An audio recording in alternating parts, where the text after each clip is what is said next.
Muito obrigado, Sr. Presidente.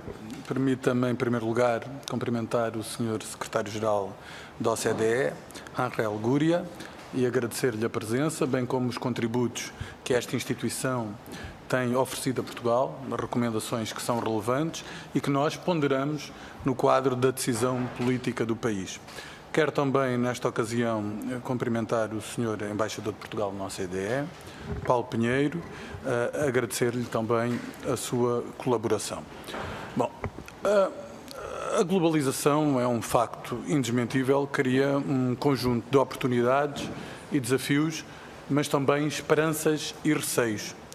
Embora, como o Sr. Secretário-Geral teve a ocasião de frisar, os factos demonstrem os benefícios da globalização, estes benefícios não são automáticos nem são distribuídos proporcionalmente entre países e cidadãos.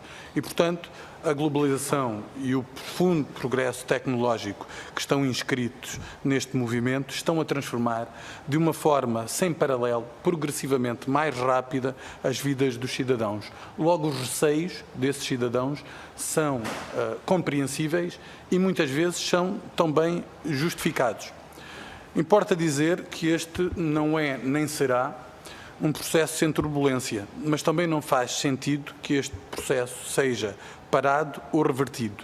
A grande questão, no fundo, é saber se no quadro deste processo é ou não possível, sobretudo numa visão multilateral, encontrar bases de convergência para moldá-lo e gerir da melhor forma. Até porque, não sendo um processo recente, é um processo que, ao longo dos últimos anos, convocou a participação das economias emergentes e dessa participação tem nascido, naturalmente, uma alteração do processo e também a aceleração do mesmo. É incontroverso que tem muitos efeitos positivos, contribui, como assinalou, para retirar centenas de milhões de pessoas da pobreza e permitiu também a países mais pobres encontrar um processo de convergência. Ora, eu acho que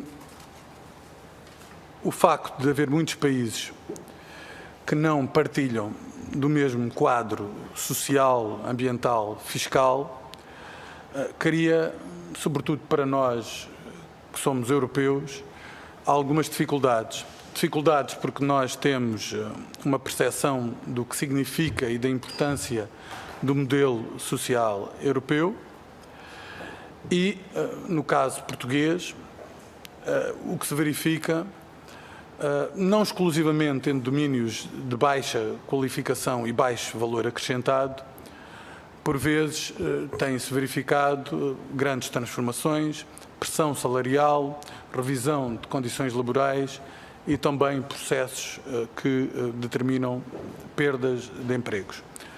Há também, no processo de globalização, muitas práticas comerciais injustas e violadoras da concorrência e, por isso, há sempre um risco de aprofundamento das desigualdades e que a globalização se constitua como um fator de polarização social.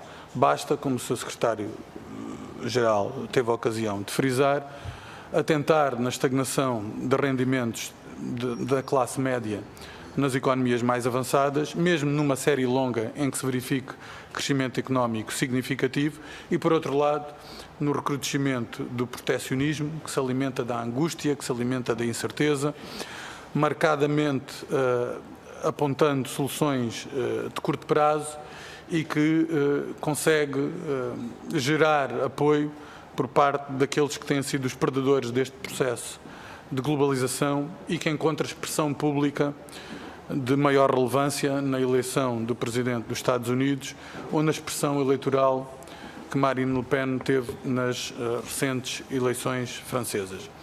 E, portanto, eu julgo que é necessário encontrar maior regulação global.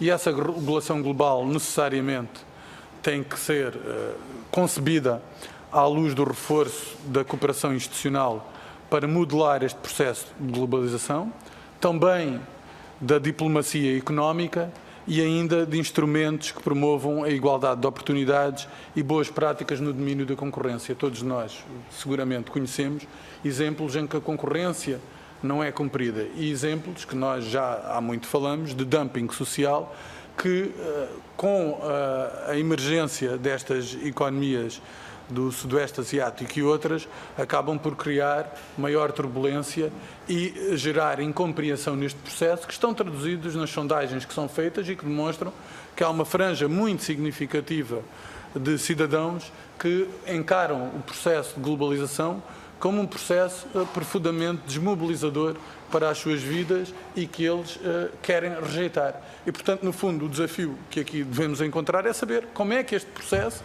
pode ser um processo enquadrado e que consiga otimizar os benefícios. Porque o Sr. Secretário-Geral disse uma coisa que eu apontei aqui que eu acho particularmente relevante. Mas para terminar, vou abreviar. É que os benefícios são difusos e os prejuízos são concretos. E este é o grande dilema que nós temos aqui. E, sobretudo, quando estas matérias trazem questões que se prendem também com a identidade e com a percepção da identidade. Aliás, não foi difícil discernir nestes atos eleitorais alguma proximidade entre os extremos, sobretudo porque havia um discurso económico que alinhava nos extremismos e que depois aqueles que eram de extrema-direita ou qualquer coisa semelhante a isso, também se alimentavam de questões relacionadas com a identidade para promover a sua visão económica. Isso é um elemento muito penalizador. Permita-me só, para terminar, uma nota a respeito de Portugal. Tem que ser mesmo para terminar. Vou terminar. Como disse bem, Portugal teve um processo ao longo dos últimos anos de reconversão muito significativo. Nós tínhamos uma economia cronicamente deficitária, hoje temos capacidade líquida de endividamento, temos, como disse, uma economia mais sustentada e equilibrada, ancorada nas exportações, designadamente através da reafetação de recursos e também da valorização dos bens transacionáveis. E nós acreditamos que só há prosperidade com inserção na economia global. Aliás, Portugal é um bom exemplo disso, já no final dos anos 50, princípios dos anos 60, com a adesão à EFTA, depois nos anos 80, com a integração na Comunidade Económica Europeia. Esses momentos de maior abertura da economia portuguesa também coincidiram com momentos de maior prosperidade. E, portanto, nós entendemos que as reformas estruturais que têm vindo a ser postas em prática estão a dar resultados, esperemos que deem resultados, e também, nesse sentido, a única questão que lhe coloco é a de saber se entende que o caminho que se percorre atualmente é um caminho que deve ser ou não robustecido com o aprofundamento dessas reformas estruturais para criarmos condições de sustentabilidade para o reforço da economia portuguesa. Muito obrigado, Sr.